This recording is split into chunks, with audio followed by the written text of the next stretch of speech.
In late '94, after a completely wild development journey, Sony releases the PlayStation in Japan, followed by launches in the United States and Europe a year later.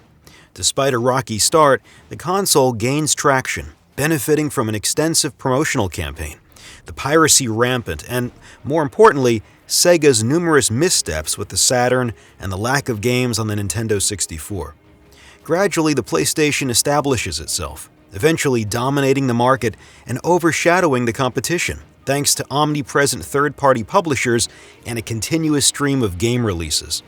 However, after this resounding success, Sony faces an even more challenging task than conquering the video game market, doing it a second time in the most competitive context in history. Sega gains ground with the Dreamcast. Nintendo continues its streak of legendary games that revolutionized the industry on its previous console.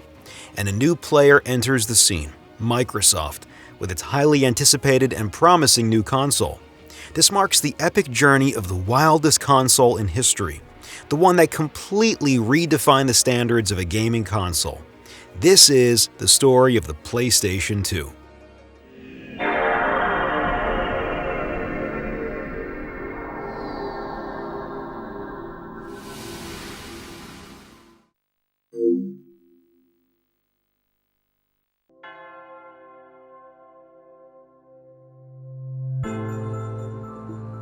At the end of 1994, Sony releases the PlayStation in Japan, and the initial sales are not that great.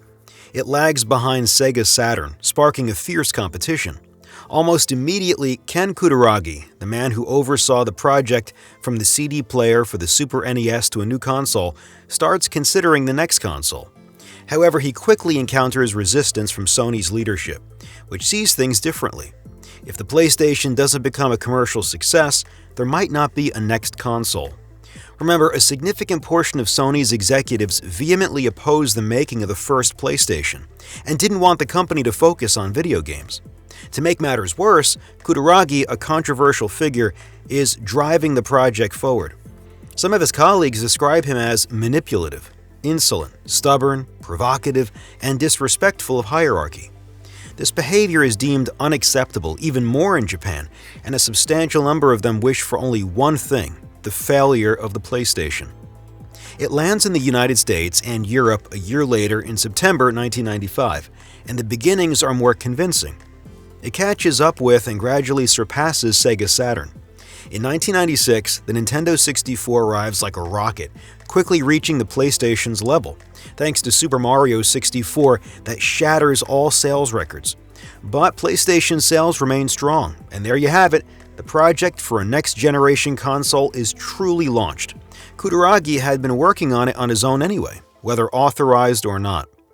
In 1997, after the Nintendo 64 had the upper hand for a few months, PlayStation sales literally explode.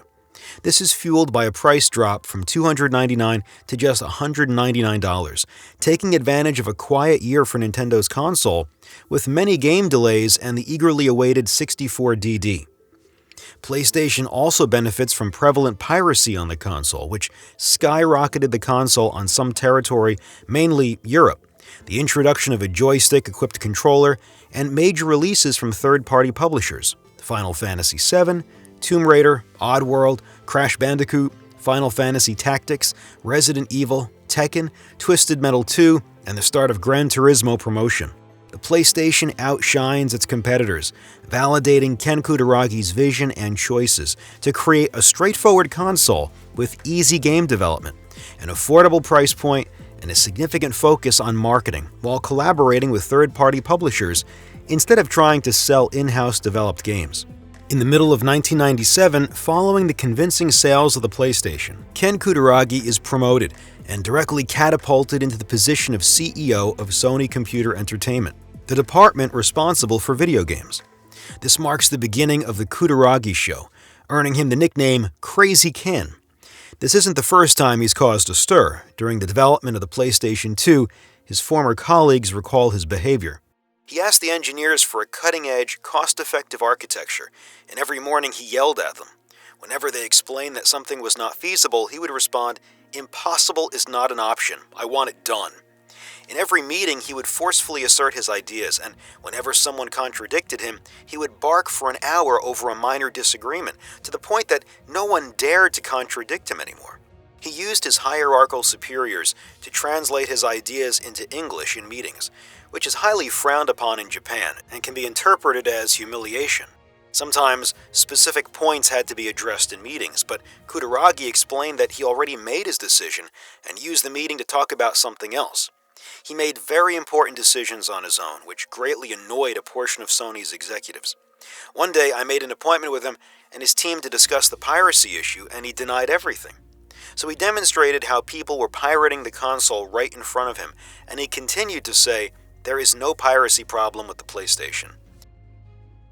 His behavior is questionable, and some employees even refuse to answer questions about him, stating, if some things were known today, it would cause a huge scandal. But despite that, what stands out significantly from these former employees is how visionary he was, an enormous worker, the first to arrive and the last to leave. He had an office on each of the 12 floors of Sony's headquarters in order to let employees on every floor approach him if needed and leave notes on his desk. He played the negotiator with all kinds of companies, never giving up an inch to let engineers solely focus on the console's architecture, even though it wasn't his original job. In reality, he is admired as much as he is feared and will impose his own vision of a gaming console, much more than with the PlayStation 1, where he had to make concessions. His vision revolves around a home console that is not just for playing in one's room, but rather turning it into an entertainment device for the entire living room. The end of 1997, beginning of 1998 marks the acceleration of a new medium, the DVD. Sony has just finalized its own new DVD format created in partnership with Philips, the DVD-RW, capable of storing 4.7 gigabytes. It's enormous, and Ken Kutaragi sees exceptional potential. He wants the next console to use the DVD medium for games, but more importantly, he insists that it must be able to play video DVDs. However, Sony's executives disagree. Making the PlayStation 1 compatible with playing audio CDs led to a significant decline in the company's CD player sales. With massive projections for the DVD market, turning the PS2 into a DVD player would be an extremely risky gamble for Sony. Kutaragi fights tooth and nail for months. He believes that the PS2 must be able to play DVDs for the success of the next console.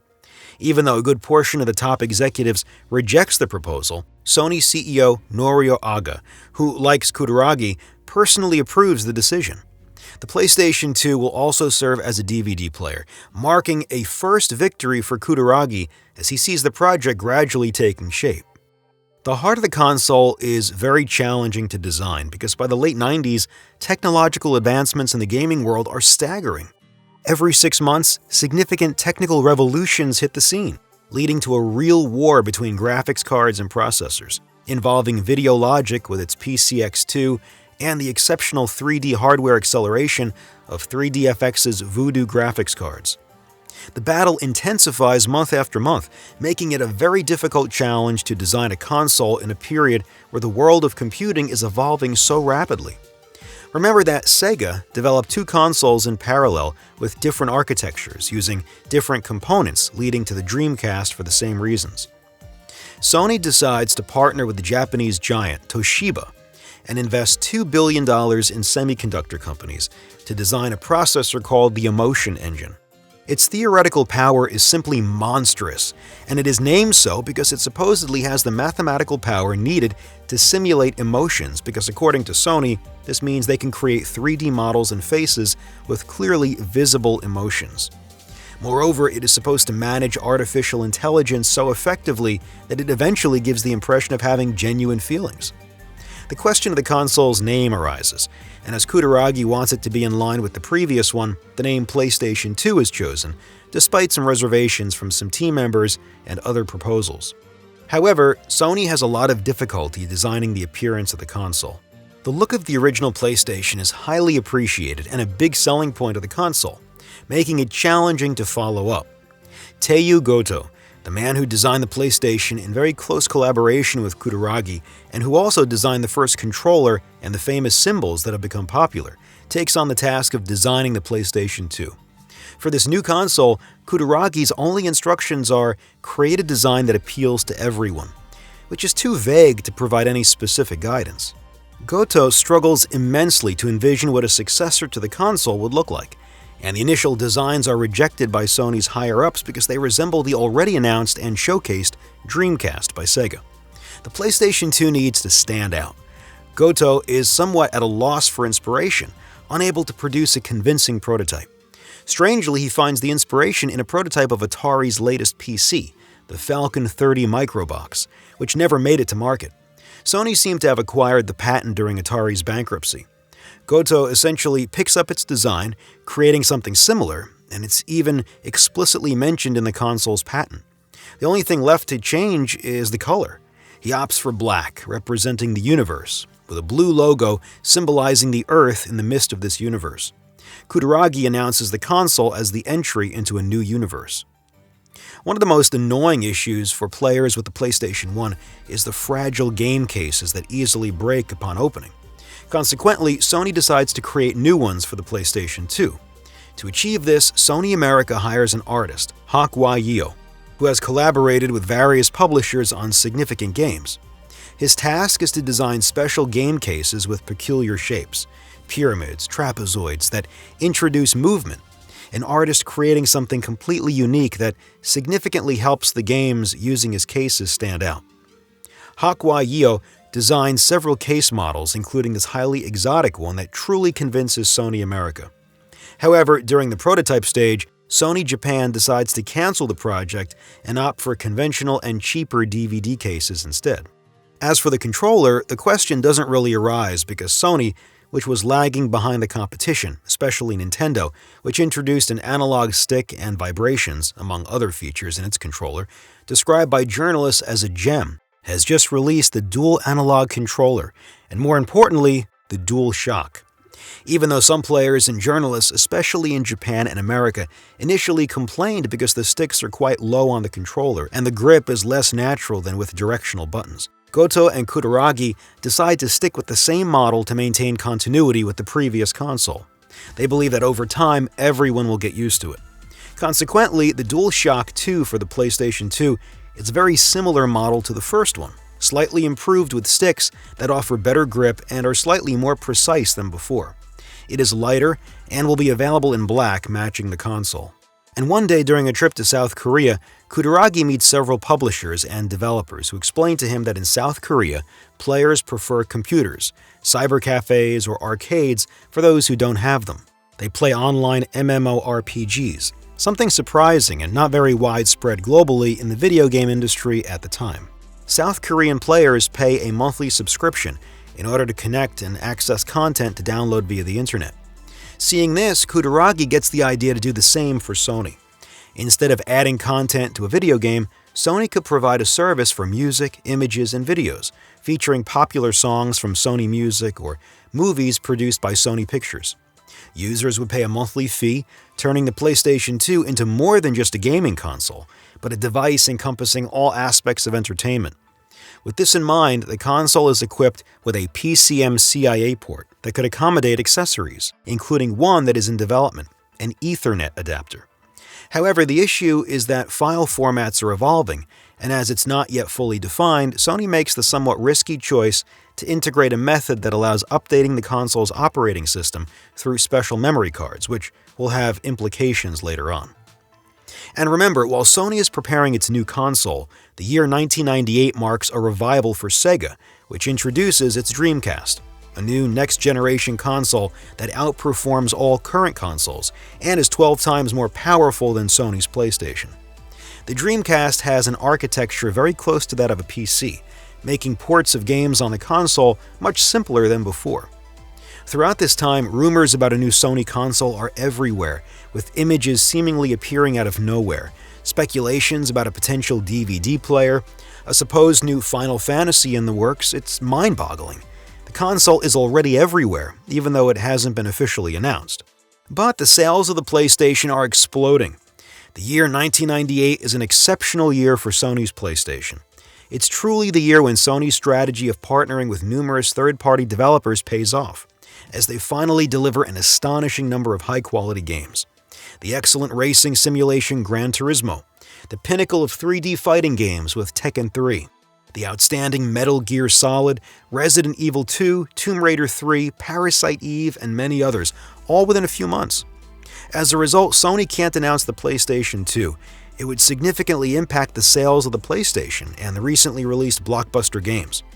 Throughout the year, Sony gives interviews and states that there is no new console in development. Only the PlayStation, which they will continue to support for a good while. However, Sega's early entry into the new console generation poses a problem because the Dreamcast is much more powerful and feature-rich. Since there is no response from Sony, the company's stock takes a hit after Sega's announcements. A bit panicked, and to stem the bleeding, Teruhisa Tokunaka confirms to America's Business Week magazine that a new console is in development and will likely use DVD support. This takes the rumors to a whole new level. Sony's announcement of the PlayStation 2 is supposedly planned for November 1998, and the rumors become extremely persistent. Every month, new speculations emerge everywhere. Interestingly, the absence of an official statement from Sony generates so much buzz and rumors that it partly overshadows the promotion of the Dreamcast. Everyone is so curious about what Sony is preparing that it inadvertently promotes a console that hasn't even been announced, something quite unprecedented for any other gaming console. At the same time, it's understandable. The graphics of the PlayStation 1 are dated, and Sony managed to release the PS1 around the same time as the Saturn. Now everyone is wondering what they will do next. And in late 1998, a new console is announced, Project X, designed by VM Labs, promising significantly better graphics than the PlayStation 1 and Nintendo 64. But more importantly, they announced that the console will be able to play DVDs, something quite revolutionary. Additionally, the console will be sold at an affordable price. Sony is being overshadowed by this new console. Even though Project X is not exactly a console, but rather a DVD player that can run some games, some major publishers like Electronic Arts and Ubisoft are very interested. Motorola even announces that they will license the console and launch a product based on it. The Project X is becoming more and more serious. After all this, everyone is convinced that Sony will announce its console in November, which seems logical because they are being overtaken by their competitors. Moreover, Ocarina of Time is about to land and launch one of the biggest storms in the history of video games. Everyone sees it coming. It has been the most anticipated game for months, and the first reviews are extraordinary. Announcing the PlayStation 2 in November would also overshadow the launch of the Dreamcast, which would be great for Sony. It almost seems like a no-brainer. The rumors persist, claiming features such as backward compatibility with PS1 games, DVD playback, 10 million polygons per second, and it continues to attract a lot of attention. However, 1998 is the year when the PlayStation sold the best in its entire history, surpassing the already staggering figures from the previous year. Sony cannot afford to break this momentum by announcing the next console, so they decide to remain silent about their next console. Then, in late 1998, the Dreamcast arrives in Japan and has a rather respectable start. However, two major problems arise. First, the Dreamcast falls victim to a global semiconductor shortage, quickly leading to stock shortages. Sales are below expectations. Secondly, the Ocarina of Time storm hits the gaming world at an astonishing speed. It's absurd. It becomes the best-selling home console game of 1998, despite being released in late November, facing shortages and being out of stock worldwide. It receives perfect scores in almost all magazines, with many calling it the greatest game of all time, putting Nintendo up front. Under these circumstances, it's clear that Sony cannot announce a new console. That would be too risky, since everyone has their eyes on the Dreamcast and Ocarina of Time. In the end, the PlayStation 2 remains a mere fantasy and speculation for the general public. Some journalists even wonder if a console is really in development, while internally at Sony, preparations are underway for the biggest promotional campaign in the history of video games.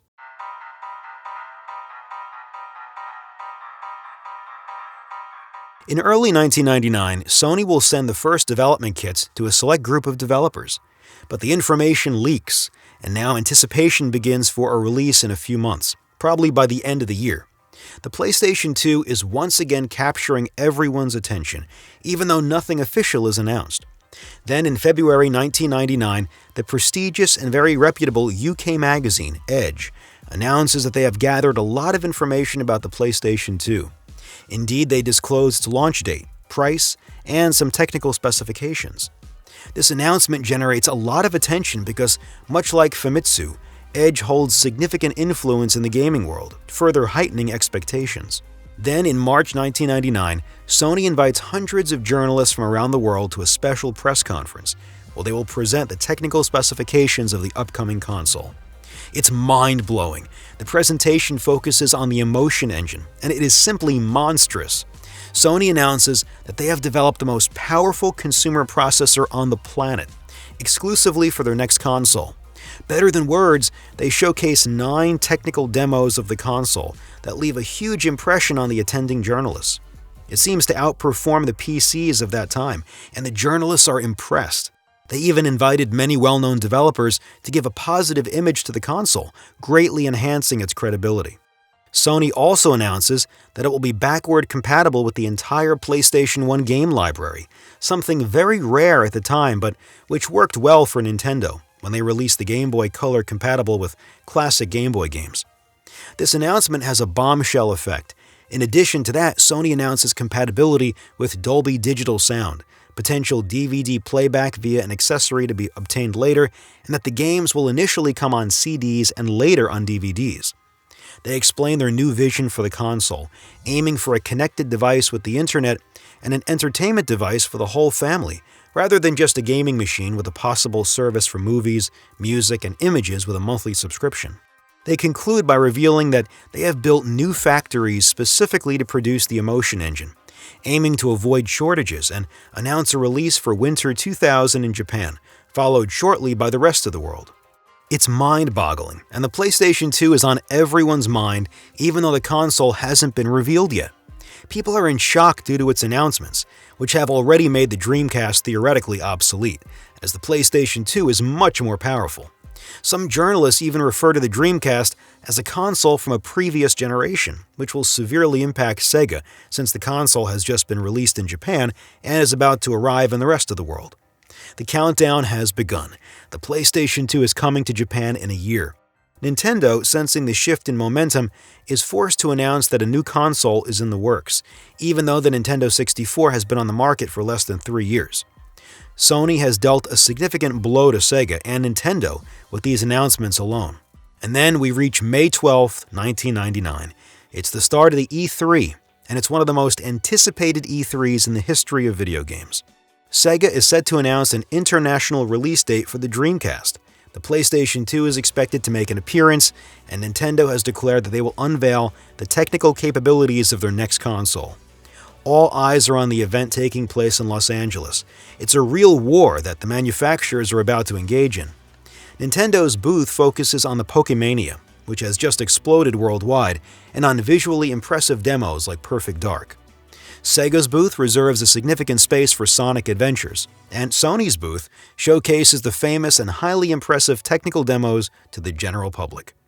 Then the conferences arrive, and Nintendo drops a massive bombshell. They announce Project Dolphin, the codename for their new console, produced in partnership with Matsushita, IBM, and Panasonic. Nintendo declares it will be the most powerful console ever created, even more powerful than the PlayStation 2. Along with that, they reveal that the games will use DVD as the storage medium. Nintendo is officially abandoning the cartridge format, and on top of that, they announce a new DVD format that will be impossible to copy and pirate. They conclude by announcing that it will be available by the year 2000, just a few months away. It's incredible. Then Sega announces an international release for its Dreamcast in September for the United States and Europe, accompanied by games like Sonic Adventure that will be available simultaneously with the console, and also announces multiple games and a huge promotional campaign. On the other hand, Sony repeats somewhat what they have already announced for the PlayStation 2, emphasizing once again those famous technical demos that are once more breathtaking. The market is buzzing, and a huge breath of fresh air sweeps through the industry. However, while Nintendo has just announced its new console, thereby jeopardizing the sales of games for the Nintendo 64, Sony, with backward compatibility, makes purchasing PlayStation games just as crucial, since they can be played on the next console. Now, all eyes are fixed on the Dreamcast and its global release, with Sega hoping for a better outcome than the Japanese launch. The summer is marked by an extensive promotional campaign for the Dreamcast worldwide, even allowing Americans to rent the console before its official release to get a feel for it. Advertisements continue non-stop, and the console arrives in the United States on September 9, 1999, priced at $200. Against all expectations, the launch is a huge success, notably due to the 18 games available, most of which are published by Sega itself. In just 2 weeks, over 500,000 units are sold, surpassing Sega's initial predictions. Unfortunately, a manufacturing defect in the Dreamcast GD-ROMs, the game CDs, creeps into one of its factories, tarnishing the console's image despite its overall positive momentum. However, that's not the only hiccup, as due to the shortage, the European release had to be delayed by a month and finally arrived on October 14, 1999. Despite this setback, the launch in Europe is also a massive success, thanks to its affordable price, robust promotional campaign, and most importantly, the excellent games already available with a diverse lineup. Imagine all of a sudden a new, more powerful console than the others is hitting the market at just $200, with around 20 high-quality games, including Soul Calibur, The House of the Dead 2, and especially Sonic Adventure, causing quite a stir. In just 1 month, Sega sells 500,000 Dreamcast units in Europe too, surpassing their initial goal of 500,000 in 3 months. It's an utterly wild success, and the sales continue to soar for weeks. Sega makes a triumphant comeback, stronger than ever, and also announces an online gaming service for the following year. And then comes the Tokyo Game Show at the end of 1999, and the event that everyone was waiting for. Sony finally gives a major presentation for its new console, the PlayStation 2, starting with an endless speech. Ironically, Sony announces that the console is at the center of Sony's renewal and that it will be closely associated with the Sony name, which they intend to prominently feature everywhere. This is ironic because for the first PlayStation, they were so concerned about potentially damaging their corporate image that they created an entirely new brand, the PlayStation brand, a new division they called Sony Computer Entertainment. With no mention of video games, and in the early advertisements and models, the Sony name wasn't even present. Now it's a different story, indicating that the console is shaping the future of the company. They move on to showcase the console's features, and it's mind-blowing again. First, the highly significant backward compatibility, which was already confirmed.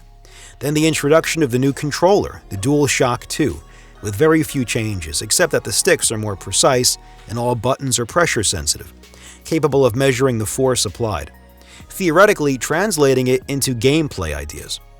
Next, the new memory cards are presented, containing 8 megabytes of data, 8 times more than those of the PlayStation. Finally, the console is revealed with a design that everyone describes as very modern and sober, not resembling a typical console, and that can be placed either vertically or horizontally. The first words concern its somewhat high price, but Sony is confident as they announce a launch of 1 million PlayStation 2 units exclusively in Japan, the largest console launch in the country's history. They also announced the PlayStation 2 can process up to 60 million polygons per second. To put it in perspective, recall that the Dreamcast can display up to 8 million polygons per second, making this announcement seem utterly astonishing, but also too good to be true. Right after that, Sony announces that not only will PlayStation 2 games indeed use DVD as their medium right from the release, unlike what was stated a few months earlier, but also that the console will be able to play DVDs without any additional accessories or add-ons, all included in the console's remarkable price. Internet connectivity is also announced, along with the much-anticipated music, movies, and image service that Sony aims to launch. Instead of technical demos, playable demos await the mesmerized audience. The announcement has the impact of an earthquake in the gaming world. Everyone is captivated by the PlayStation 2 and its new game demos. But at this point, it becomes apparent that the game demos are far from as convincing as the technical demos from several months ago, which, in fact, did not really run on a real PlayStation 2 hardware. However, this doesn't diminish the hype generated by these announcements, as everyone overlooked the graphical downgrade. Sony drives the point home by declaring that no less than 100 games are currently in development and will be released in the first year. 100 games, an enormous number. In a similar vein, Sony Computer Entertainment America reveals that they had allocated a budget of $150 million for the promotion of the console in the United States alone. It's the most expensive promotional campaign in the history of video games at the time. For comparison, Nintendo had spent $15 million on the promotion of the Nintendo 64 over 2 years in the US. Sony is planning to spend 10 times more in just a few weeks. It's absolutely staggering. The Dreamcast, whose sales are declining, is forgotten, and the only one still managing to attract some attention is Microsoft. There are rumors suggested that Microsoft might be preparing a game console, and everyone is wary because it is estimated that Microsoft has 5 times more money than Sony. This could potentially shift the current dynamics where Sony is much larger than its competitors and is using its resources to stifle them. A few months later, at the beginning of the year 2000, Square organized a massive event, the Square Millennium, to present the upcoming developments for the company. They announced the Play Online project, emphasizing online services. Square began developing its tools, including an internet browser compatible with the PlayStation 2, and focused on creating online games.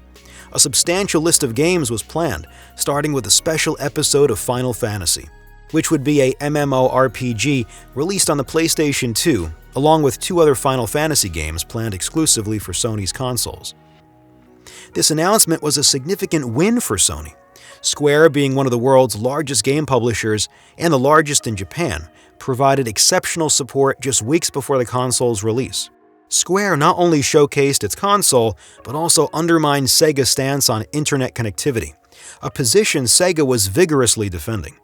Square delivered a strategic blow to Sony, promoting its console over Sega's, and doing so with one of the most popular franchises in the gaming world. As I mentioned in the documentary about the Nintendo 64, when Square snubbed Nintendo, Square truly serves as a role model in Japan, influencing many Japanese companies to naturally turn towards the PlayStation 2 with its choices. And then begins a rather peculiar Japanese marketing campaign. Take a look at this.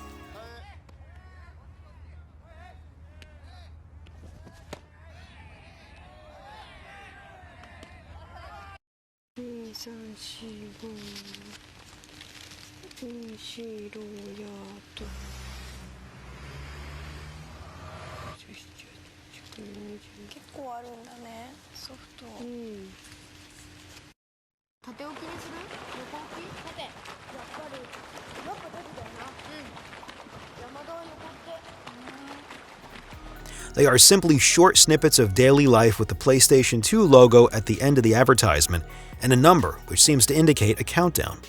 It's quite strange and abstract because you don't even see the console that much, and you don't even know what product they are trying to sell. On the other hand, just the act of embedding it into everyday life snippets anchors the console in daily life as if it naturally belongs there, and it piques a lot of curiosity.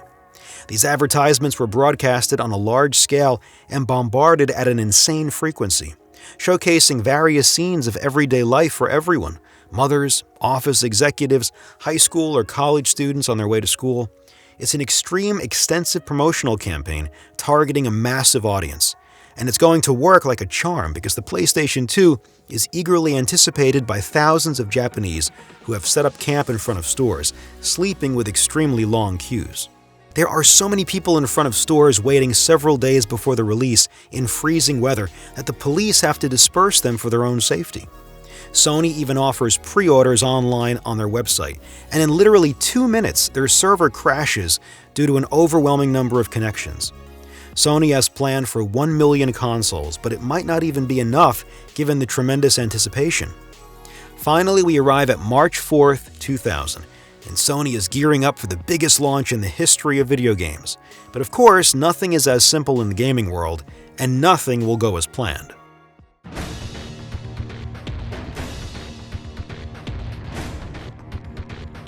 We arrive at March 4th, 2000 at 6 a.m. The PlayStation 2 is finally available in all stores. It's about time because there are so many people in the streets and in front of the stores blocking the passage that the console's release is supervised by the police. And it's completely insane. Throughout the weekend, the streets are filled with people queuing for hours and hours in the freezing cold and even in the rain. All that just for a PlayStation 2. The event is covered by the Japanese TV channels, some even using helicopters for easier mobility. In just 2 days, Sony has already sold 1 million PS2 units, the biggest launch in history. The worst part is that a significant number of people won't even manage to get the console, leading to tragedies like a man who jumped off a building after being told there were no more PS2 units available, or gangs attacking individuals who bought it to snatch it away. It's such madness that even Sony is surprised by this unbelievably wild start, as they initially planned to sell 1 million units in 6 days, not 2, and the console goes out of stock. And strangely, the PlayStation 2 is prohibited from export to other countries because it's so powerful that it's considered a supercomputer by the Japanese government, hence it could be used against Japan's interests. Many interpret this as anti-terrorism protection, leading to later false rumors, such as one claiming that Saddam Hussein, then president of Iraq at war with the United States, is building a supercomputer by connecting dozens of PlayStation 2 units. This, of course, is a completely untrue rumor. Unfortunately, the release of the console in Japan is marred by numerous issues. Firstly, the joysticks of the new controller are too stiff and require excessive force to move, coupled with some connectivity problems. More significantly, there are frequent crashes and freezes, occurring not only during PlayStation 2 games, but also when playing PlayStation 1 games, listening to CDs or watching DVDs. The console faces numerous technical problems in various situations, including graphical glitches, sudden disappearance of 3D models, and issues with the console's operating system, especially concerning the memory card. It's a launch severely tainted by technical problems, far more prevalent than the Dreamcast launch or any other console before. Furthermore, strangely enough, a secret code is discovered in the console's DVD player. Through a simple manipulation with a controller, the CD and DVD player of the console becomes region-free, meaning it can now play DVDs and CDs from other countries. It may not seem like a big deal, but it poses a significant problem because an international agreement among CD and DVD player manufacturers prohibits the resale of DVDs in a country before its theatrical release. Essentially, this means that, for example, Japanese consumers can import a DVD of a major Hollywood film before it's even released in Japanese theaters and watch it on the PlayStation 2. Sony finds itself in a predicament and is exposed to substantial sanctions. As a response, they release numerous updates in the form of a CD to be inserted into the console, installing the update on the console's memory card. However, as you might suspect, hardly anyone bothers with this update. Why would a user go out of their way to get the CD and prevent themselves from playing foreign DVDs? Perhaps the most significant problem with the console is that it launches with 12 games, which is decent and more than the Dreamcast. However, the console's launch games are absolutely disastrous. They include uninteresting titles like Mahjong games, which have already been released on all previous consoles. Fantavision, a fireworks game that showcases the console's particle handling, but lacks any meaningful gameplay. It's supposed to be a video game, not a technical demo, and it's produced by Sony themselves. On top of that, there are poorly rated games and magazines, such as The O Story, an uninteresting FMV game produced by Enix, American Arcade, a lackluster pinball game on the PS2, Konami Jikyu World Soccer 2000, a soccer game far from International Superstar Soccer, also produced by Konami, and IQ Remix Plus, which looks more like a technical demo than a real new game. The games are truly bad and completely unworthy of a new generation, especially from the self-proclaimed most powerful console in history. Moreover, at the same time, Final Fantasy VIII, Gran Turismo 2, Silent Hill, and Vagrant Story are released on the previous console. But it gets even worse because in addition to the lack of interest, they are riddled with technical problems, loading times of 2 minutes for some of them, visual and audio glitches, and some are completely buggy. For instance, A-Train, a train simulation which were common in Japan, crashes from time to time with no apparent reason. Street Fighter EX3 has disappearing polygons during fights. And worst of all, Ridge Racer 5 has disappearing scenery and includes a bug in its save system that destroys the user's memory card and crashes the console every time it reads data from it. Adding to all of this, the graphical appearance of the games is not pleasing, and it's light years away from what is available on the Dreamcast at the same time. The PlayStation 2 earns a reputation as a console with no interesting games, a significant setback for a new console supposed to revolutionize the world of video games. Sega takes advantage of the situation, as during the TGS, they announce impressive games for the Dreamcast, including Soul Calibur 2, Samba de Amigo, the outstanding Virtua Tennis, and especially Jet Set Radio, which wows with its almost unseen cell shading. Sega even announces a significant improvement in its online service, demonstrated by Marvel vs. Capcom 2. But ultimately, none of that matters for one simple reason. The PlayStation 2 is not selling well because it's a gaming console. It's selling well because it's a DVD player, capable of being used as a game console. All Japanese consumers flock to it due to the hype and its excellent DVD player, and this becomes evident not only because they largely ignored the games mentioned earlier, but also because its release significantly boosts DVD sales in the country. In fact, the DVD of Matrix becomes the best-selling item in Japan for weeks after the console's launch, creating a societal phenomenon. So the outcome is mixed. On one hand, Sony has just achieved the biggest launch in the history of gaming consoles. On the other hand, no one bought the console for its games. And more importantly, the games are not selling well. This eventually becomes a problem because Sony is supposed to make profits from game sales and not from the console sales.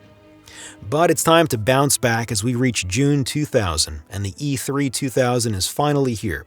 With Sega supporting its Dreamcast, Nintendo set to announce its new console, the Project Dolphin, and Microsoft possibly unveiling its Xbox, Sony has to show strength with the PlayStation 2 and overcome the somewhat lackluster launch.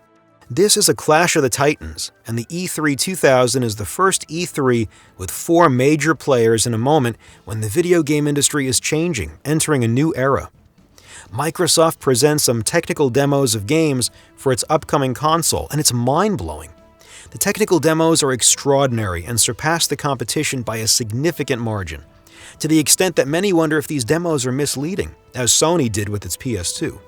However, Xbox developers confirm that everything will indeed run the same way on the upcoming console. But the Xbox is scheduled for late 2001, an eternity for gamers eagerly anticipating Sony's PlayStation 2. On the Nintendo front, an avalanche of games is set to debut on the Nintendo 64.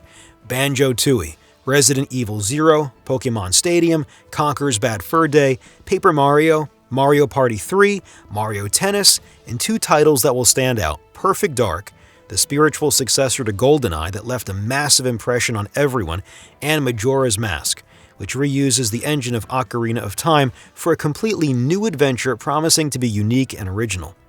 However, while everyone expected a big presentation, they didn't even show the Project Dolphin, which is supposed to be released this year. Still, everyone understands that it's likely not going to be seen in 2000, giving Sony a clear field for a while.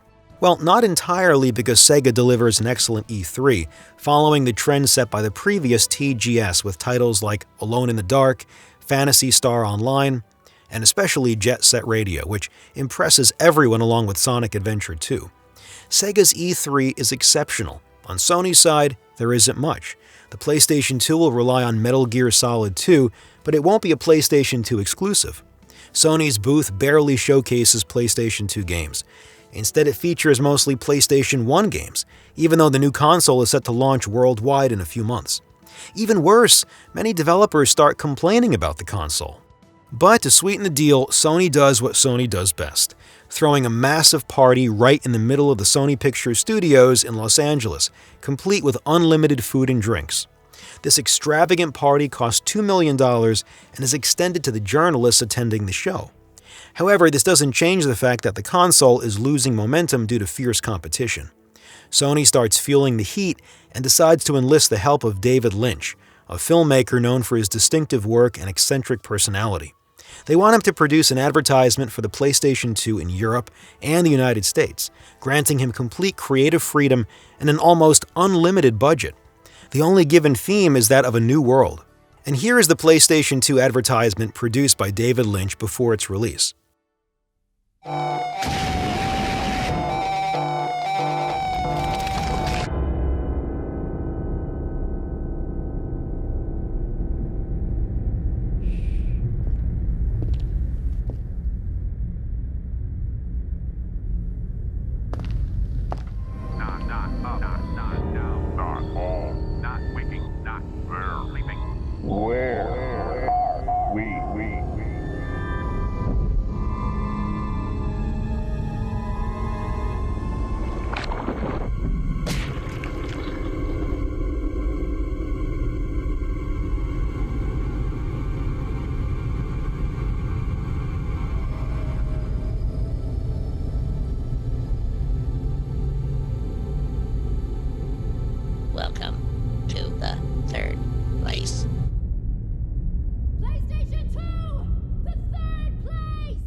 It's a very strange ad, completely opposite to the ads gamers were accustomed to at the end of the 90s.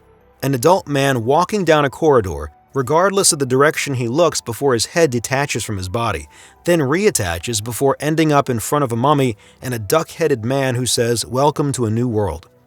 No game footage or images of the console, unlike in Japan, but even more abstract. It generates a great deal of curiosity about the console. Many people not interested in video games come across this ad and others like it, and it inevitably sticks in their minds, prompting them to inquire about the console. Sony succeeds in an exceptional promotional campaign, as interest in their console keeps growing, overshadowing competitors and even eclipsing the launch of SegaNet, the online service initially in the United States and later in Europe. It's incredible, despite Dreamcast's amazing E3 with plenty of big games. The PlayStation 2 grabs all the attention, and Dreamcast gradually fades from everyone's minds as sales continue to decline. The sales figures for PlayStation 2 games in Japan are released at the same time, and it's bizarre. In 6 months, more PlayStation 2 consoles were sold than PlayStation 2 games. It's ridiculous. Most people who bought the console in the last 6 months still haven't purchased any games. It's completely astonishing. Even though the console technically sells incredibly well, 5 million in 6 months is mind-blowing. These are loss-making sales for the console because the money they're supposed to recover from game licensing isn't coming in. And Sony has been losing a significant amount of money since the console's release.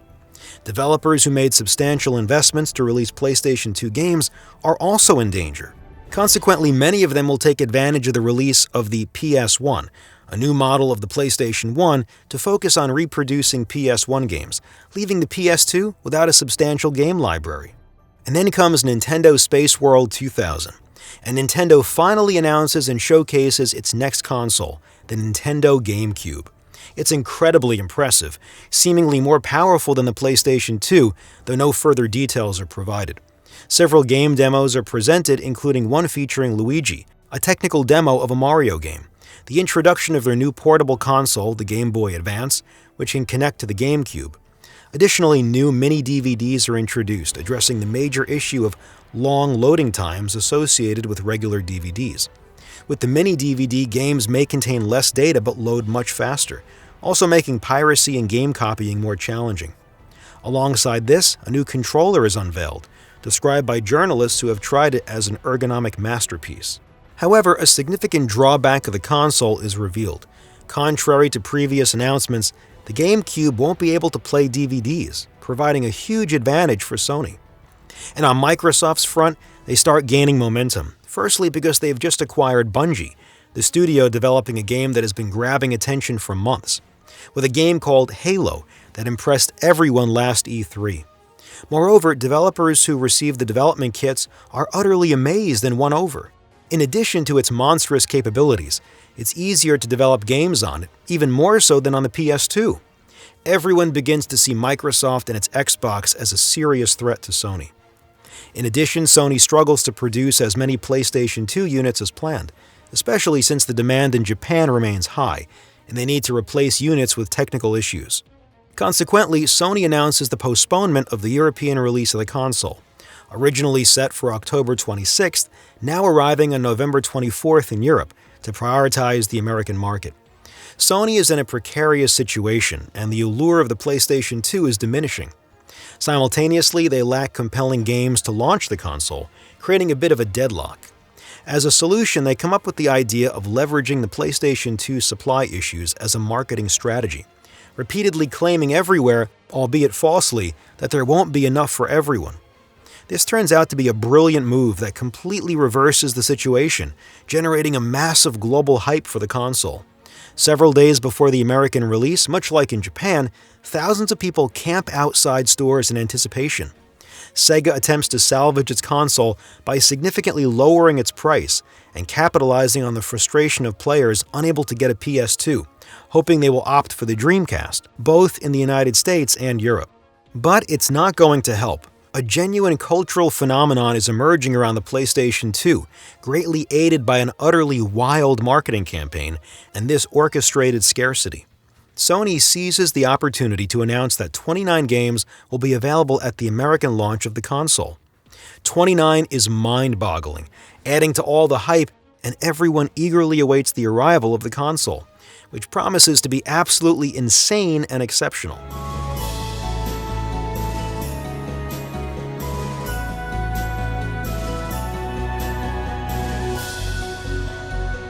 On the eve of the PlayStation 2 release, and in an attempt to overshadow Sony, Nintendo provides a wealth of information about the GameCube and the Game Boy Advance. Microsoft follows suit, finally revealing details about its upcoming console and announcing support from 156 development studios. However, it's all in vain. Everyone is clamoring for the PS2. On October 26th in the United States, a new frenzy ensues as the 500,000 units produced are snapped up within hours. It's absolute madness, with people spending the night outside stores only to be left without a console. As it arrives in Europe and France, the scenes speak for themselves.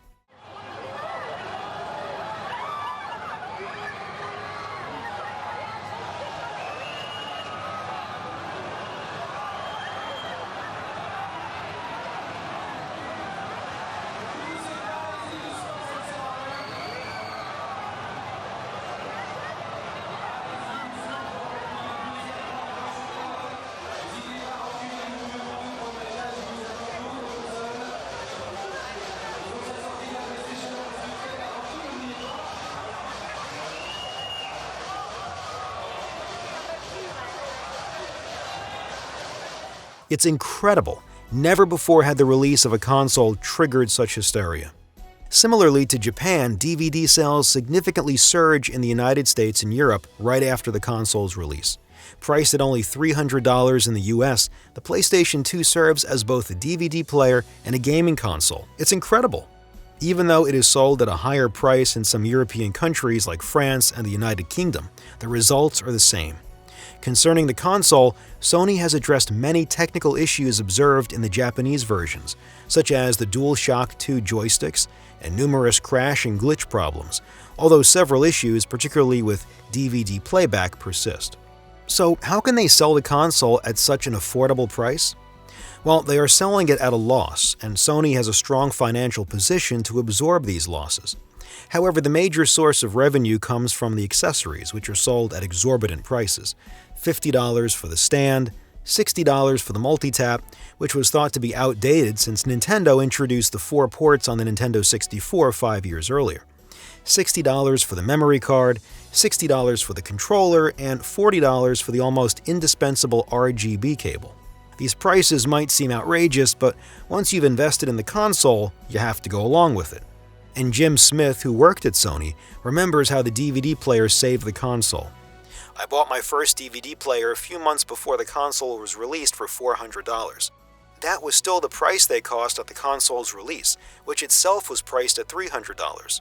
This means that the PlayStation 2 was one of the cheapest DVD players, which completely boosted the console's launch. And once again, the only downside is that the games are not selling.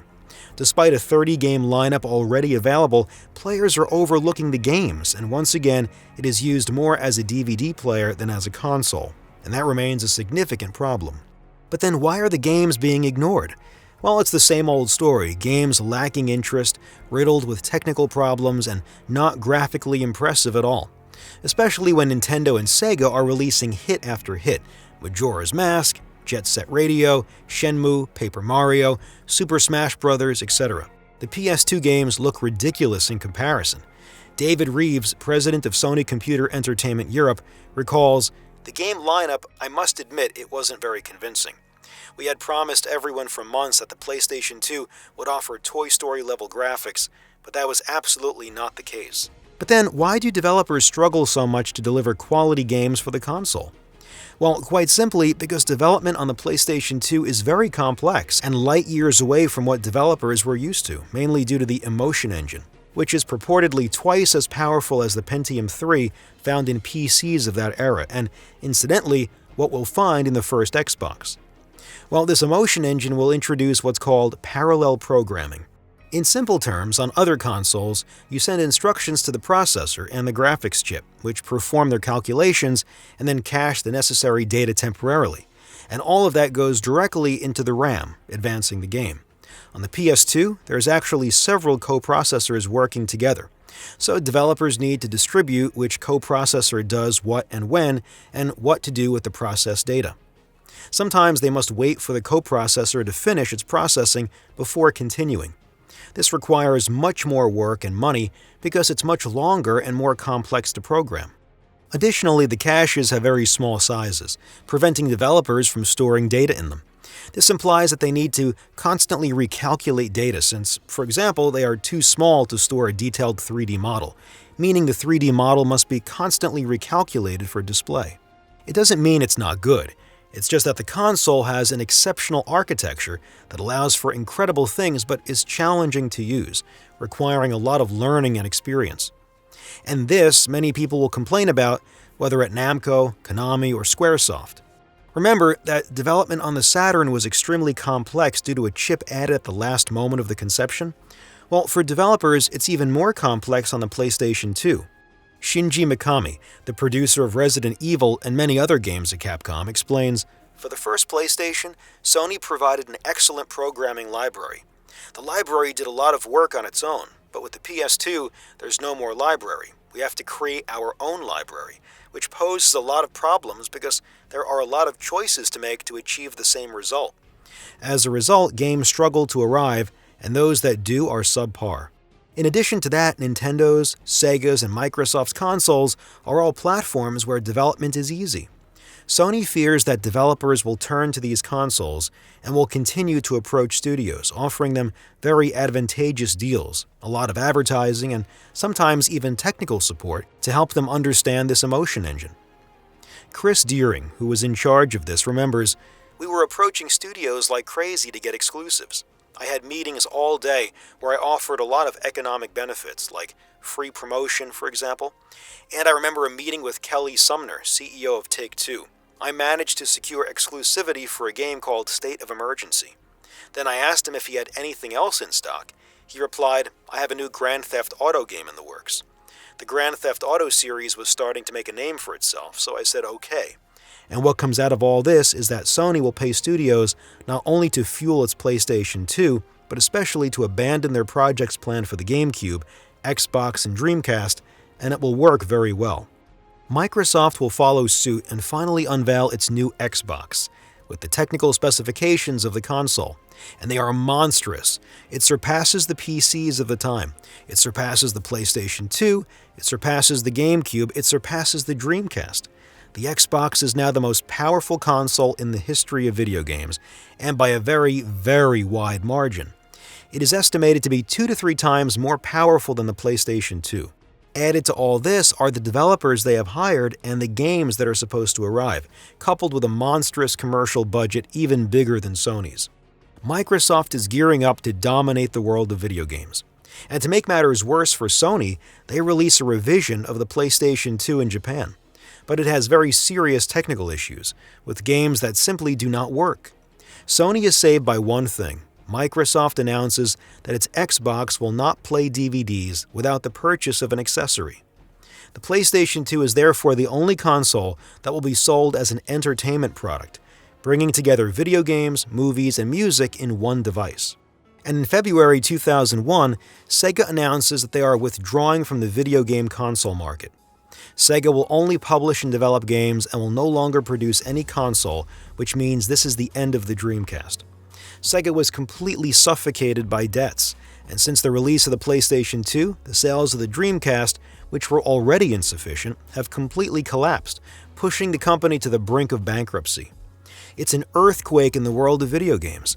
After so many years, so many consoles, so much success, Sega will never be a major player in the video game industry again. This decision will make everyone realize that the world of video games has changed, and now it is an industry dominated by the largest companies in the world, except for Nintendo. The fall of Sega will have a huge impact on mentalities, and many people will decide not to buy Nintendo's next console because they already see them as dead against these two giants. They fear that after buying the GameCube, the company will go under a few months later, and the console will be left abandoned. The PlayStation 2 has so stifled the Dreamcast that it has eventually knocked out Sega, even though it has almost no good games. And this is a windfall for Sony, which was facing fierce competition from Sega in Japan, and will even start welcoming games developed and published by Sega. It's incredible for them. They lose a competitor and gain a huge publisher. A few weeks later, Crazy Taxi, developed by Sega, will arrive on the PlayStation 2 and become one of the best-selling games on the platform. Sony, who was suffering from a lack of quality games, has just struck the deal of the century. And this happens just as Sony releases Gran Turismo 3, finally a great game on the console. A very nice-looking one at that, and everyone begins to see the potential in the console, which is finally starting to become a gaming platform as Gran Turismo 3 surpasses 1 million units fairly quickly. And it's in this context of a gaming war that the E3 2001 takes place, which promises to be completely wild. Nintendo kicks things off with a conference on the Nintendo difference and a trailer for a new Smash Bros. Game.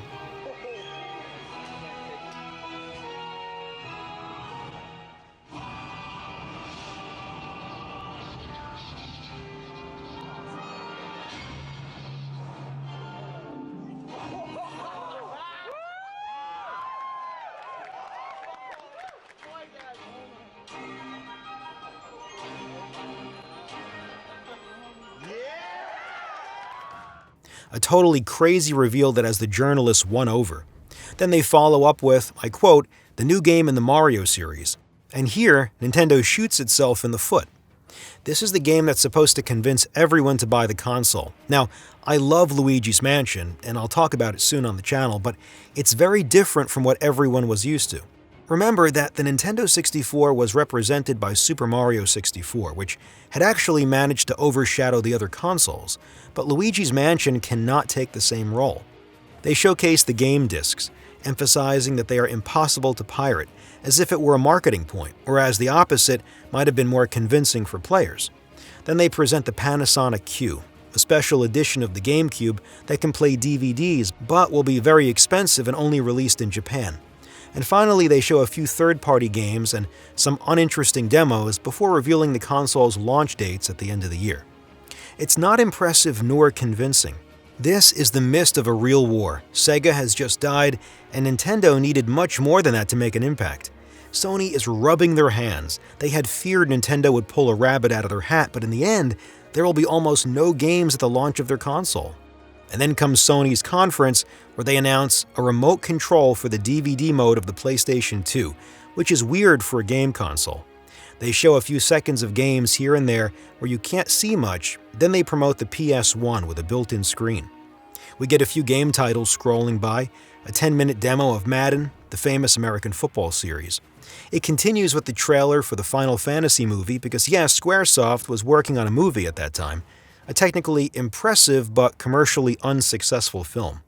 Then it goes on with a lengthy presentation of Devil May Cry and a fast-paced trailer of Metal Gear Solid 2. And then the accessories, the Ethernet adapter for the console, and a pack to turn your PS2 into a PC, which is once again weird for a game console. Sony's conference is not great either, even though they had everything to finish the job given the number of mind-blowing games in development for the console. They chose to showcase the PS1 with a screen, a DVD remote. It's very disappointing just a few weeks before the release of the GameCube and the Xbox. And then it's Microsoft's turn, and the presentation is catastrophic. There are technical issues, some misplaced jokes, and the only game that will save the presentation is Halo, which looks truly impressive. They announced that they will launch the Xbox in Japan before Europe, something everyone had anticipated as the worst idea ever, but excellent news for Sony since Europe is its playing field, and they'll have time to establish themselves there without competition. The manufacturers' conferences are disappointing, very disappointing, in such a crucial year for the gaming industry. But E3 is not just about the conferences. It's also a massive expo where games are showcased, a festival of games on display.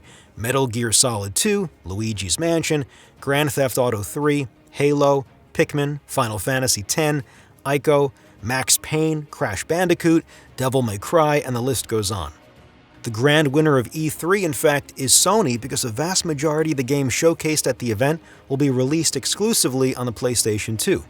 Ken Kutaragi breaks his silence to claim that Microsoft has already lost the console war, criticizing them for showing almost no games and not understanding the video game market.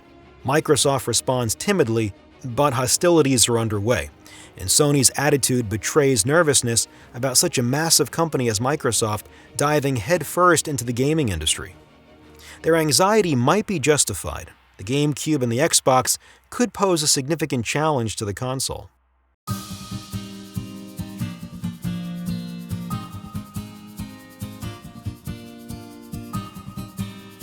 The arrival of Microsoft and its Xbox is causing a lot of concern and even panic for Sony and Nintendo.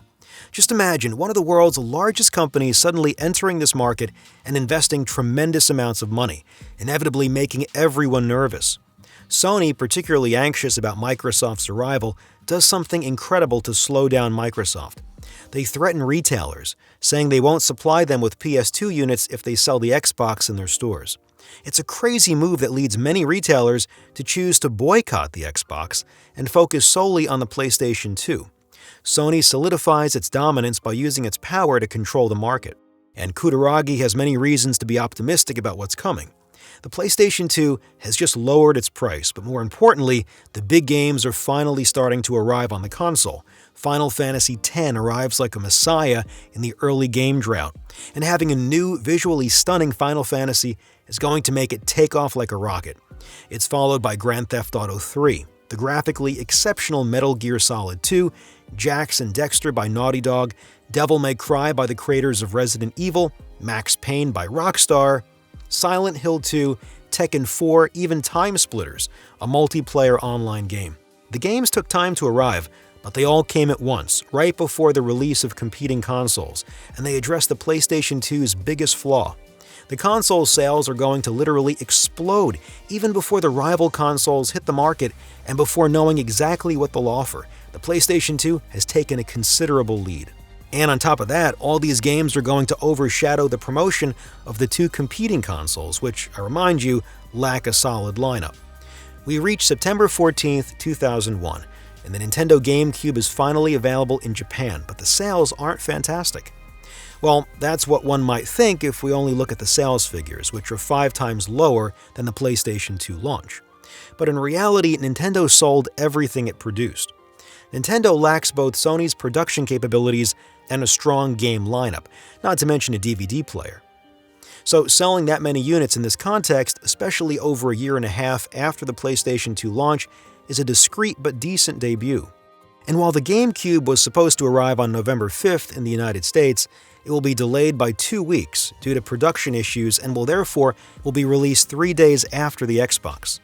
In the same week, GTA 3, Metal Gear Solid 2, and Spider-Man, a highly popular hero, are released on the PlayStation 2, setting the stage for an enormous battle, and right after comes November 15th, 2001, and the Xbox is finally on the scene. Shortly after, the GameCube arrives in the United States. The sales of both machines are very close, with a slight advantage for Nintendo. However, overall, we are far, even light years away from the release of the PlayStation 2. The simultaneous release of the two consoles casts a shadow on each other, and neither manages to stand out. Many thought that the Xbox would outshine the GameCube because it comes with Halo, while there isn't even a Mario game available at the GameCube's launch. However, the GameCube will distinguish itself with a huge advantage of its more affordable price of $199, compared to the $299 from Microsoft's machine. It's an initial setback for Microsoft, despite their enormous and more expensive promotional campaigns than the competition. Nevertheless, they claim to be satisfied with the console's launch. But the big winner in all of this is once again Sony, who will sell more PS2 units than the Xbox and GameCube combined. In fact, Nintendo and Microsoft clearly stepped on each other's toes, and once again, Sony is rubbing their hands together, emerging as the big winners of the end of 2001. However, this victory won't last long because Nintendo announces some major releases for 2002. A 3D Metroid, the highly anticipated new Mario game, Super Smash Bros. Melee, that captivates everyone's imagination, and Nintendo even manages to secure exclusives from Capcom, such as the Resident Evil series. On Microsoft's side, they also announced significant releases like Jet Set Radio Future, Splinter Cell, and most importantly, the introduction of online gaming in a much simpler and more polished way than the competition. The year 2002 shapes up to be the pinnacle of this console war, the year that will decide everything. Despite Sony's considerable lead, the competition seems armed to bring it down from its pedestal. It's the first real year where Sony will have to fight, especially considering both Sony and Microsoft are selling their consoles at a loss, losing about $100 per unit, which is astounding. The risks are enormous, whereas it's only $20 for Nintendo and its GameCube, according to famous French magazines. And then Microsoft kicks off its massive marketing campaign for the Japanese release of the Xbox in February 2002. The promotional campaign is enormous, and at the same time, it becomes public information that Microsoft doesn't plan to turn a profit on its investments right away, because they anticipate financial losses of $1 billion over the next 3 years. It's absurd, and it gives you an idea of just how much Microsoft operates on a whole different level.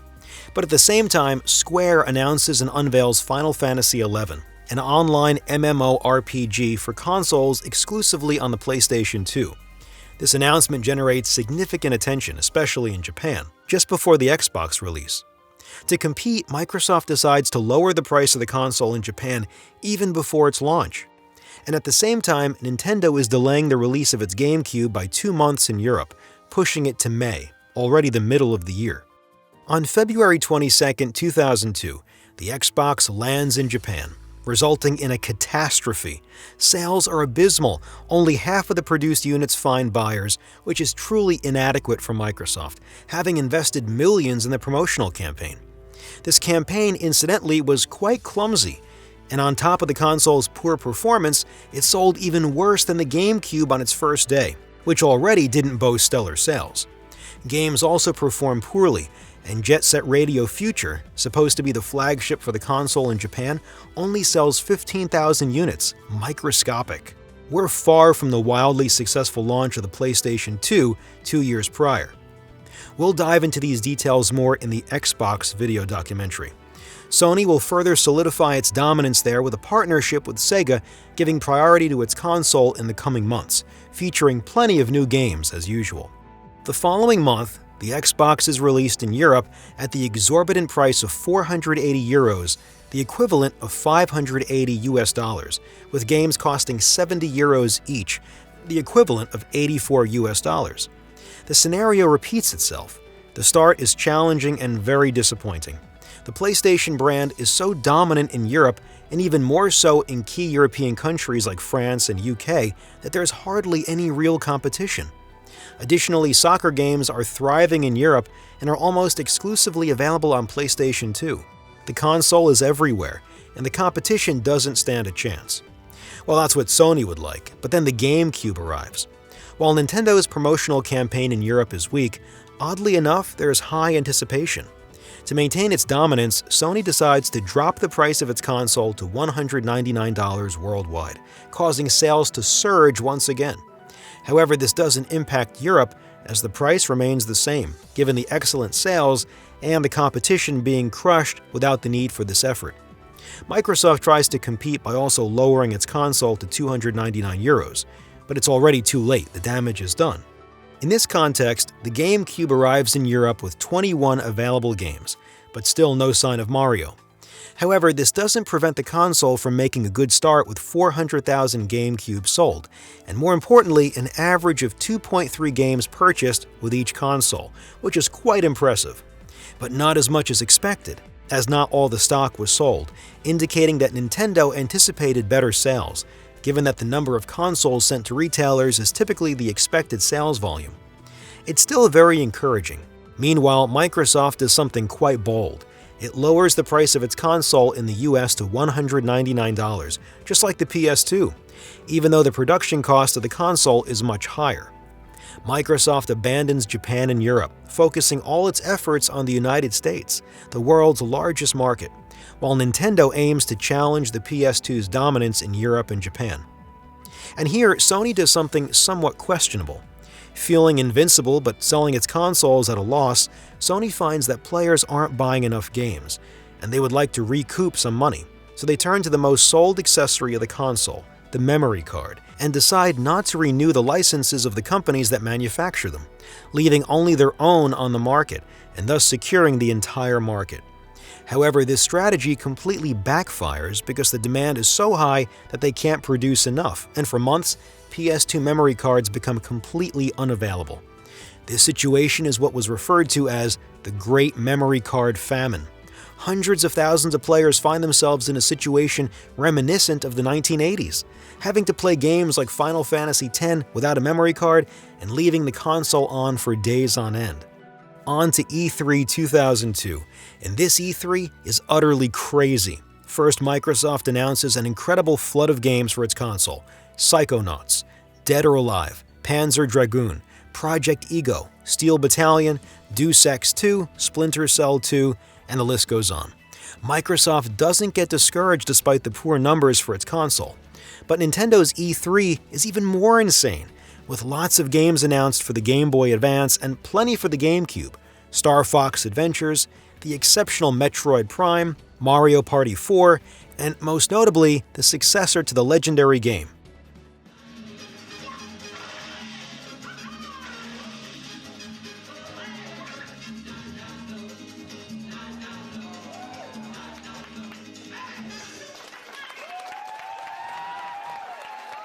Then Miyamoto takes the stage and shows journalists why Super Mario Sunshine is fantastic with the use of different nozzles and water with FLUDD, then moves on to the presentation of Wind Waker, which leaves the journalists in awe. And then something quite crazy happens. Not only do they showcase 4 Sword Adventures, a Zelda game for 4 players, but Sega also takes the stage and announces a new game, F-Zero GX, developed in partnership between Nintendo and Sega. Something completely crazy given the rivalry between the two companies in the 90s. And Sony's conference? Well, it's one of the most boring. They boast about being the best, about the PlayStation 2 selling incredibly well, etc., which is not the best, especially when the competition is making a strong comeback. At this point, everyone starts thinking that it's possible for Nintendo and Microsoft to gain ground on Sony in some regions, especially Nintendo, after the announcements of Mario, Zelda, and the upcoming release of Metroid. And then Super Mario Sunshine releases just after the expo, and the hype dissipates as quickly as it built up. The game is good, but critics and players aren't as enthused. It's challenging to get the hang of, especially following the excellent Super Mario 64. Additionally, the artistic direction of the new Zelda also disappoints many, as they find it too childish compared to the beloved look of Ocarina of Time. For the first time in history, Mario and Zelda franchises fall short of expectations, leaving Sony with a clear field, as Nintendo seemed to be the only one capable of posing a real challenge to Sony in Europe and Japan. Even more than the previous year, 2002 is a year filled with major games for the PlayStation 2, new franchises like Kingdom Hearts, Ratchet & Clank, as well as the return of big series such as Medal of Honor, Pro Evolution Soccer, Mortal Kombat, Need for Speed, Tekken, Gran Turismo, Hitman, and games with well-known licenses like Dragon Ball Z Budokai, James Bond 007, Harry Potter. It's an incredible avalanche of games. And on October 27, 2002, a game called Grand Theft Auto Vice City lands on the console. It's an incredible success that significantly boosts console sales, which didn't even need it. Besides being excellent, it gives a somewhat rebellious image to Sony, attracting a lot of teenagers and young adults. Just when Sony was losing momentum and struggling to renew itself, Vice City arrives as the catalyst that propels the console to another dimension. And nothing can compete during Christmas. The PlayStation 2 flies off the shelves, leaving the other two consoles in the rearview mirror. It's total domination in 2002, with Sony leading the way and Microsoft and Nintendo trailing far behind. However, they haven't said their last words yet. Nintendo plans a big year with Mario Kart Double Dash, Zelda Wind Waker, F-Zero GX, all coupled with a console price drop. Microsoft has just acquired Rare, an extremely prestigious studio, and has launched Xbox Live, promising that Grand Theft Auto will soon arrive on its console. The year 2003 promises to be a crazy one that will leave a mark on the world of video games.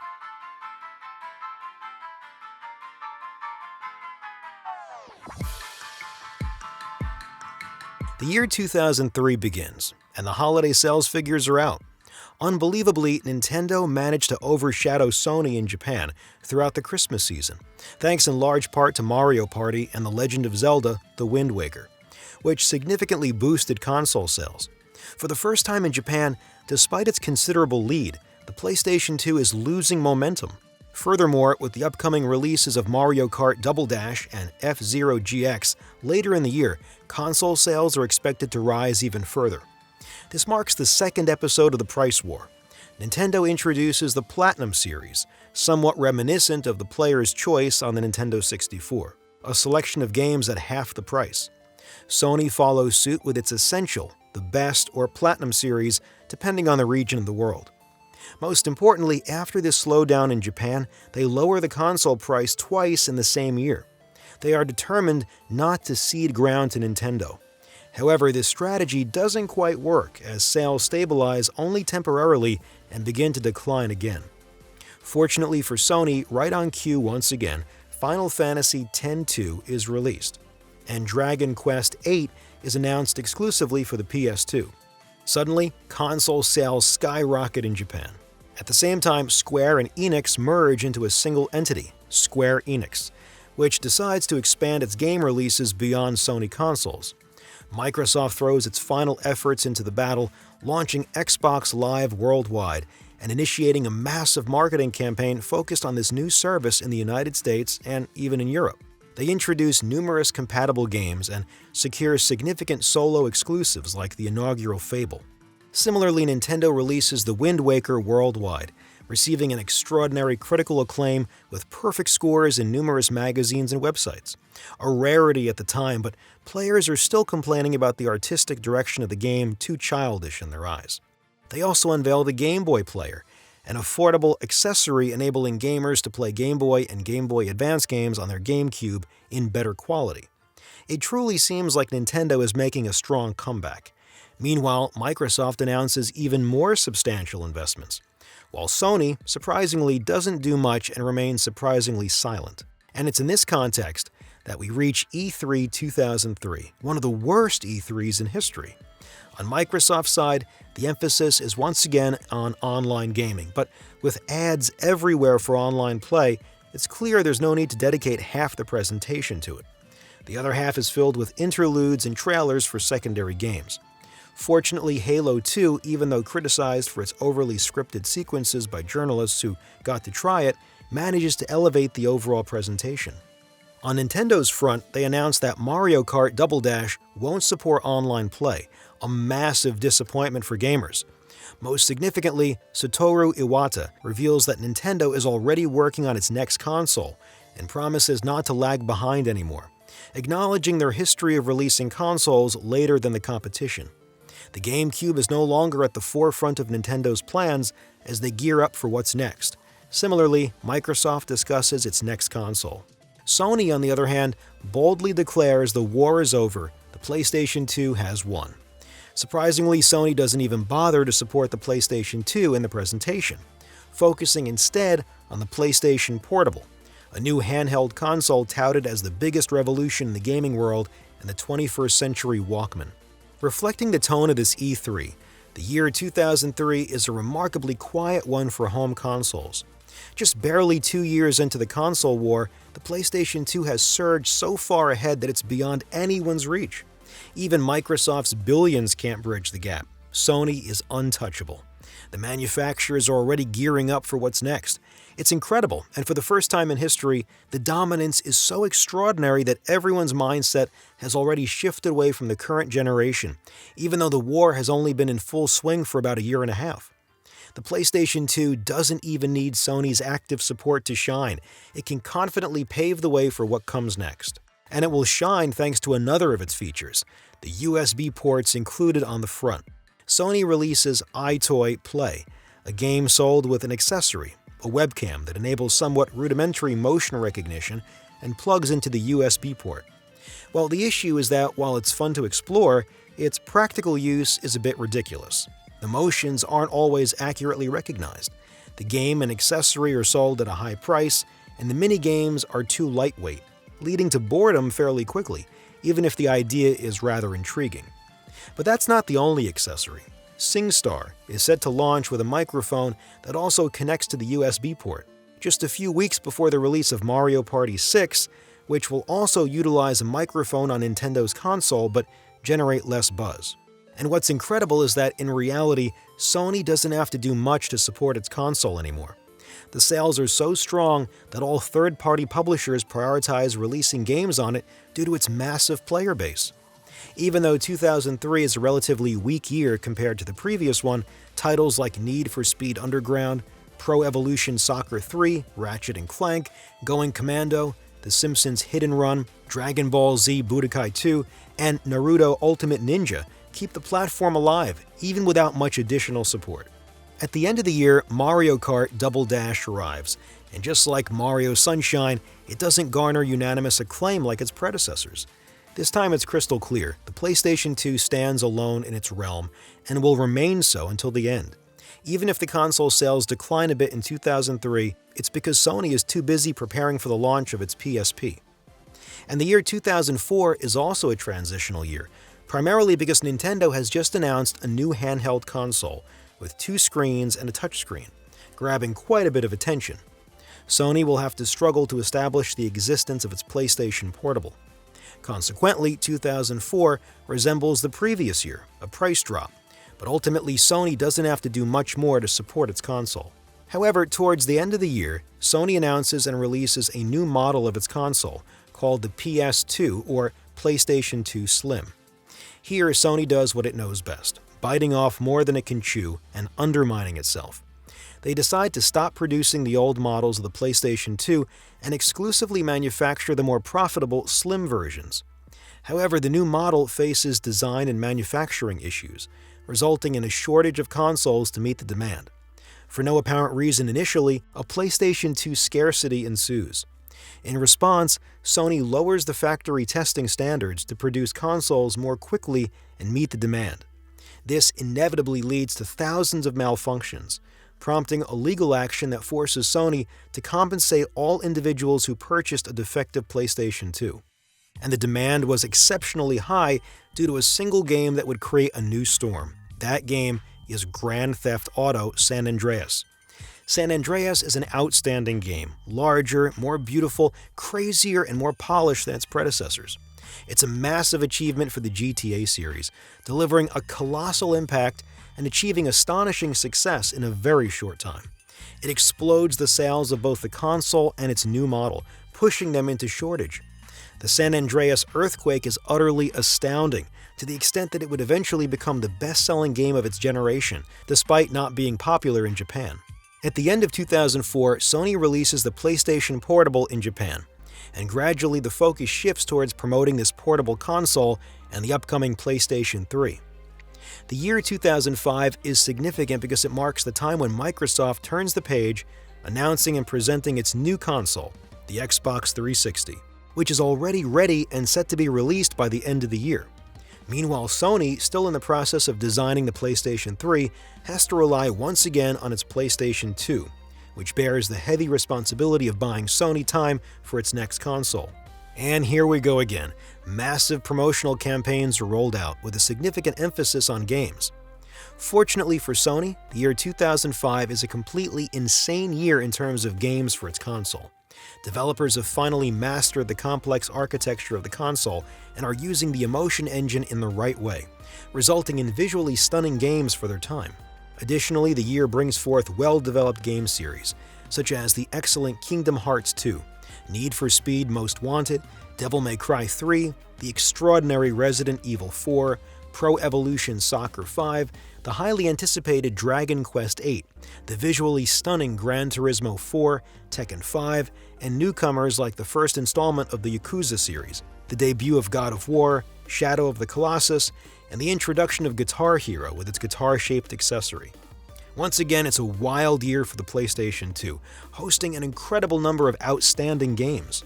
And then, the year 2006, Sony shifts the promotion around the PlayStation 3, which will be explored in detail in its dedicated documentary. However, the PlayStation 3's disappointing debut and high price tag lead to the continued soaring of PlayStation 2 sales. Throughout the PlayStation 3 era, the PlayStation 2 continues to sell remarkably well because the PS3 is expensive and fails to meet expectations. The huge player base convinces developers to keep creating games for it, including titles like Final Fantasy XII, Pro Evolution Soccer, Dragon Ball Z Budokai Tenkaichi, God of War 2, and many more. Games keep arriving for years, even after the release of the PlayStation 3, and the PlayStation 2 is also released in some Latin American countries or African countries at a low price, poorer countries that, in Sony's eyes, could not afford the console before this huge price drop over the years. The PlayStation 2 refuses to fade away and continues production until 2012, an incredible 12 years after its initial release. Its longevity in an era where technologies evolve rapidly demonstrates how exceptional this console is and the impact it had. The failure of the PlayStation 3 certainly contributes to its extended success, especially since most PS3 models were not backward compatible. It's remarkable that over a third of its sales occurred after the PlayStation 3's release. Usually, consoles tend to decline rapidly when their successor enters the market. For example, with the PlayStation 1, only 17% of its sales occurred after the release of the PlayStation 2. The PlayStation 2 is a console that completely revolutionized the world of video games. From its highly complex development under the leadership of Ken Kutaragi to the brilliant idea of orchestrating scarcity as a selling point, leading to its explosion in 2001, the console had everything it needed to dominate its competitors. After a challenging start, saved by its integrated DVD player, developers gradually adapted to its intricate architecture. The result was several completely wild years of gaming, with major releases every month, a truly astonishing feat. The PlayStation 2 is one of the consoles that profoundly changed the landscape of the gaming world. It introduced the notion that gaming consoles should do more than just play games. They should serve as comprehensive entertainment tools with various functions. It brought the concept of orchestrated scarcity as a selling strategy, established retro compatibility as a norm, even though it had been done before, and played a significant role in Sega's demise, prompting Nintendo to completely change its strategy with the Nintendo Wii after that. Moreover, it introduced USB ports, making it easier to connect various accessories compared to the proprietary ports Nintendo had used previously. PlayStation 2 stands as a truly unique console in the history of video games. No other console had so thoroughly crushed the competition and dominated the market since the NES in the 1980s. It is also the console that cemented video games in the global cultural landscape, thanks to its penetration into households with its integrated DVD player. All of this is attributed to the vision of Kutaragi, whose eccentric, controversial personality did not overshadow the fact that he foresaw what was going to happen. He understood that the console's architecture was complex and that developers would face challenges, but the inclusion of a DVD player would allow the console to establish itself. Subsequently, games would arrive when the console was already ubiquitous, leaving the competition with no viable solutions. Despite the fact that his vision for offering film, music, and image services with the console was never fully implemented, and some of his promises remained unfulfilled, in 2004, Time magazine named Kutaragi one of the 100 most influential people on the planet, a remarkable acknowledgement for someone from the gaming world. The PlayStation 2 is a console that will never be replicated, an exceptionally versatile platform that achieved unprecedented success. I'll be creating a documentary on the GameCube and the Xbox, and you'll see that their stories are quite different. Don't hesitate to subscribe to not miss the upcoming videos. I genuinely hope you enjoyed this video. I poured my heart into it. Honestly, I love creating these in-depth videos that delve into the crazy history of gaming consoles, even though each time it's a completely wild challenge, given how dense and complex these videos are to produce. Sincerely, thank you for your support, likes, comments, subscriptions, and shares. It always brings me great joy to see that you enjoy my videos. Take care.